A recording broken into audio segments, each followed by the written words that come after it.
In ages gone by, somewhere within the mountains to the north of Middle-earth, dwelt the great fire drakes.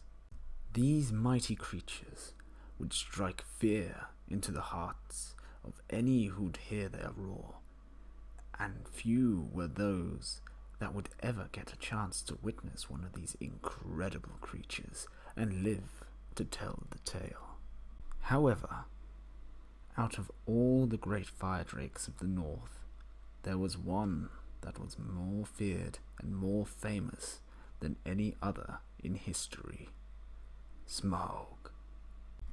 It was with the destruction of the cities of Dale and Erebor that Smaug truly became the feared Warhammer of legend.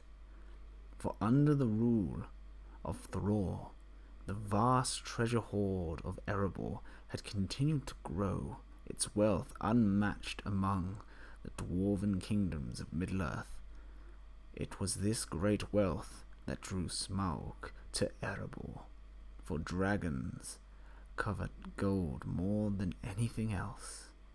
The city of Dale was the first to feel Smaug's wrath, the dragon setting the city alight and razing its buildings to the ground. The citizens of Dale could only flee the city or die in the attempt. The city's guard did what they could to force Smaug back, but the dragon's wrath was too fierce, and those who stayed to fight him soon felt the full force of his power. Even Girion, the lord of the city, was unable to slay the beast, firing black arrow after black arrow at him. Girion was unable to pierce Smaug's hide and ultimately perished along with his city. It was following Dale's destruction that Smaug turned his attention to Erebor. Though Thror and many of his kin managed to flee the city and escape the dragon's fury, Erebor was ultimately lost. Smaug, the greatest and chiefest calamity, had become king under the mountain. Hello ladies and gentlemen, my name's Wraith, and today I'm going to be doing a quick review of Desolator of the North, also known as Smaug the Terrible. So he's a bit of an odd one. He's a very expensive model point wise and money wise, and I don't really see him played much, but I have played against him once in a fun game, so I know a little bit about him. I've never used him, but I know pretty much what he does. We'll start with the army composition. This includes Smaug, and that is all. The army bonus, you don't get one because you have a fire-breathing dragon. I think that's a fair statement. Let's look at the Smaug, the dragon himself, the Drake. He is 700 points of pure dragon. He's a monster. He counts as infantry, so there is that one scenario where you have to pick up a relic in the center or something and you have to be infantry. He's a hero of legend also. Not that he can bring a warband because he's got no one to lead. He is movement 6, fight 8, 2+ shoot value, strength 9, defense 9, 4 attacks, 20 wounds, courage 6, 3 will, 6 might. He gets a free one at the start of each turn, and he's got no fate.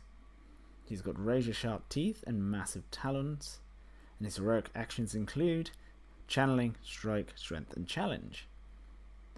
He's got ancient evil, which is a bigger bubble of harbinger of evil, so I think it's 18 inches, -1 courage.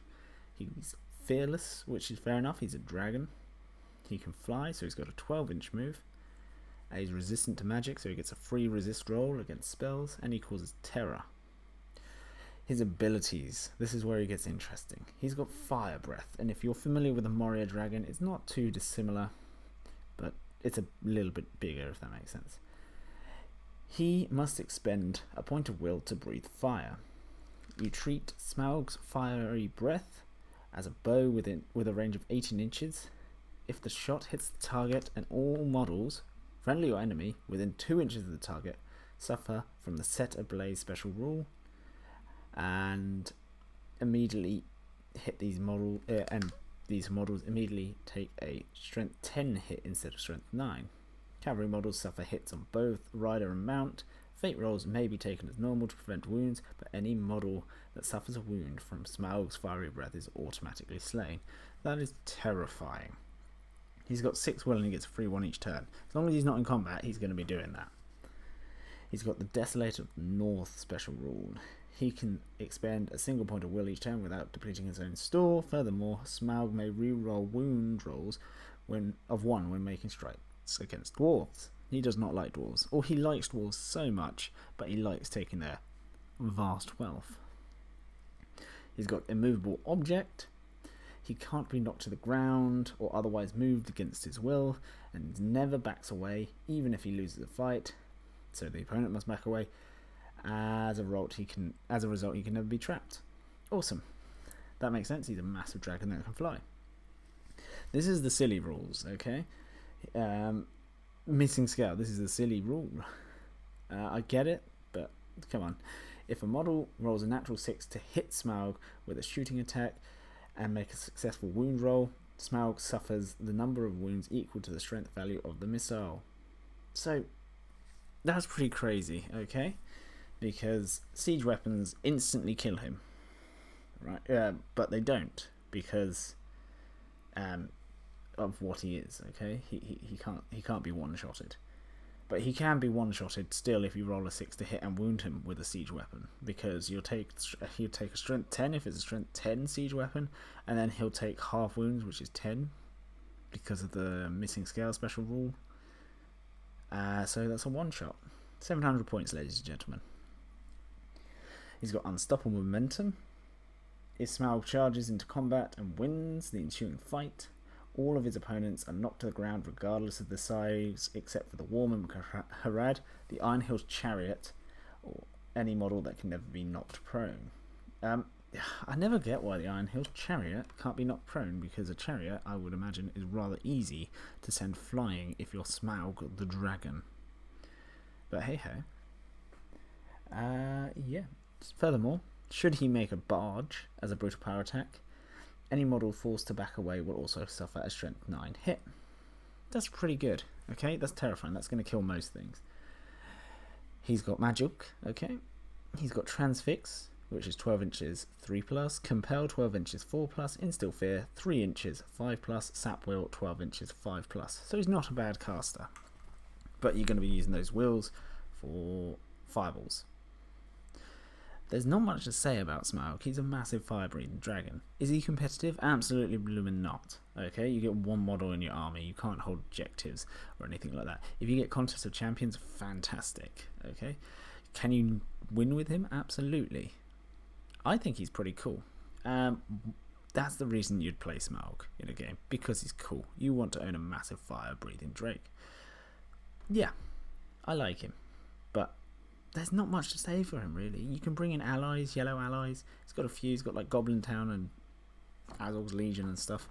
But yeah, you might as well play them, I guess, because at 700 points, you're not squeezing much else in. I think your best bet maybe is to play Goblin Town with him. Bring the Goblin King, why not? And as many goblins as you can to grab objectives, and then he can run riot. And now we're talking. Yeah, you got to get creative with this. It would be Azog's Hunters you'd be able to ally with. So, yeah, Cavalry, sure.